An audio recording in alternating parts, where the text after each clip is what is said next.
अस्तित्व का जीवंत प्रतीक। ऑस्ट्रेलिया में एक व्यक्ति एक ही समय में दो स्थानों पर देखा गया और एक नहीं अनेक बार देखा गया। इस बात की वैज्ञानिक पुष्टि भी हो गई थी। घटना सन 1937 की है।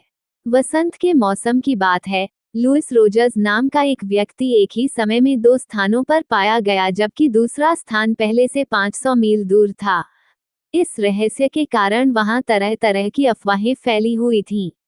ऐसा माना जाने लगा कि यह रहस्यमय व्यक्ति दूसरी दुनिया के अस्तित्व का जीवंत प्रतीक है। इस रहस्य की परतों को खोलने के लिए अनेक वैज्ञानिक, परमाणुविद, डॉक्टर और पुलिस तक ने रोजर्स की कड़ी जांच पड़ताल की। अनेक बार उनका पीछा किया और निगरानी में रखा गया, उसके एक एक संपर्क का पता लगाया गया। एक दिन रोजर्स अपने कमरे में कड़े पहरे में बैठा था कि एक खोजकर्ता का फोन आया और उसने बताया कि सिडनी में हुबहू रोजर्स ही सड़कों पर घूमता हुआ पाया गया। उस समय विशेषज्ञ भी इस गुत्थी को नहीं सुलझा पाए। लुइस रोजर्स 1931 में इंग्लैंड से ऑस्ट्रेलिया आया था। 30 वर्षीय आकर्षक व्यक्तित्व वाला ये युवा मेलबोर्न में एक अलोकदर्शी के रूप में स्थापित हो गया। रोजर्स उन वृद्ध महिलाओं में अधिक लोकप्रिय हो गया जो अपने मृत पति अथवा किसी परिजन की वापसी चाहती थी। रोजर्स किसी मृत व्यक्ति से मिलवाने के लिए संबंधियों से शुल्क लिया करता था।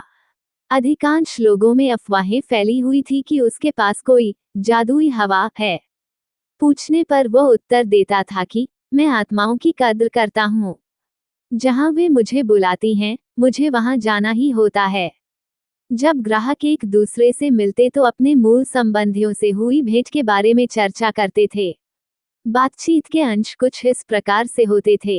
एक कहता था कि गत बुधवार को रोजर्स मेरी बहन से मिले थे और उससे लंबी चर्चा भी को। तब दूसरी कहती थी कि उस समय तो रोजर्स मेरे मृत पति को घर पर लाए थे। ऐसी अफवाहें बड़ी तेजी से फैलने लगी कि वो दूसरी दुनिया का जीवंत प्रतीक है। जब ग्राहक इन अफवाहों के बारे में उससे पूछते तो अपने लंबे काले बालों पर हाथ फेरता और उदासी भरी रहस्यमयी मुस्कान छोड़ देता था। रोजर्स की एक साथ दो स्थानों पर मिलने की घटनाएं बढ़ने लगी, तो लोगों ने यह पाया कि यदि पहला रोजर्स जोशीला और ऊर्जावान दिखाई देता तो दूसरा तटस्थ और विचलित लगता था। इन अफवाहों को सुनकर ऑस्ट्रेलिया स्थित विक्टोरिया अतीन्द्रिय अनुसंधान केंद्र के निदेशक डॉक्टर मार्टिन स्पेंसर ने अपने संस्थान के वैज्ञानिकों को रोजर्स का परीक्षण करने का अनुरोध करने भेजा। परंतु रोजर्स ने इस प्रकार के परीक्षणों को ये कहकर अस्वीकृत कर दिया कि उसके ग्राहक उसका आदर करते हैं और उसमें विश्वास रखते हैं। इसलिए वह वैज्ञानिक परीक्षणों की अनुमति देकर अपने भविष्य को संकट में नहीं डाल सकता है।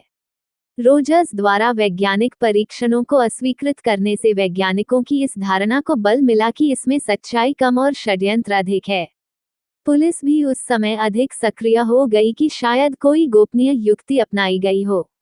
डॉक्टर स्पेंसर ने कुछ समय बाद रोजर्स को वैज्ञानिक परीक्षणों के लिए राजी कर ही लिया। परीक्षणों का आरंभ अप्रैल 1937 से हुआ और यह भी तय हुआ कि रोजर्स 3 सप्ताह तक मेलबोर्न नहीं छोड़ेगा। डॉक्टर स्पेंसर ने रोजर्स की हर गतिविधि पर दृष्टि रखना आरंभ किया।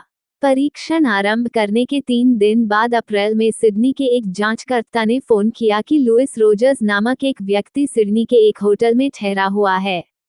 जैसे ही जांचकर्ता ने होटल के उस कमरे का दरवाजा खटखटाया, वैसे ही उसमें से एक आकर्षक व्यक्ति ने द्वार खोला और तपाक से उत्तर दिया, हाँ, मैं लुइस रोजर्स हूँ और अभी अभी मेलबोर्न से आया हूँ।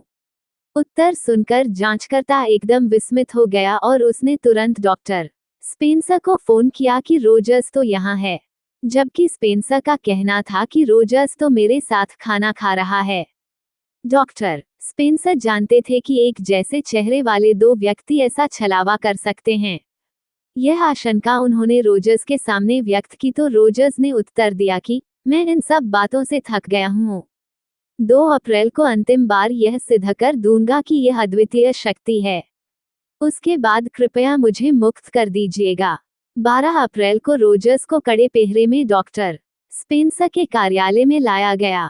वहां उपस्थित 3 गवाहों के समक्ष रोजर्स ने डॉक्टर स्पेंसर से कहा कि आपके मस्तिष्क में पहले पहल उठने वाले शब्द को कह दीजिए, ये शब्द हमारे परीक्षण का कोड वर्ड होगा।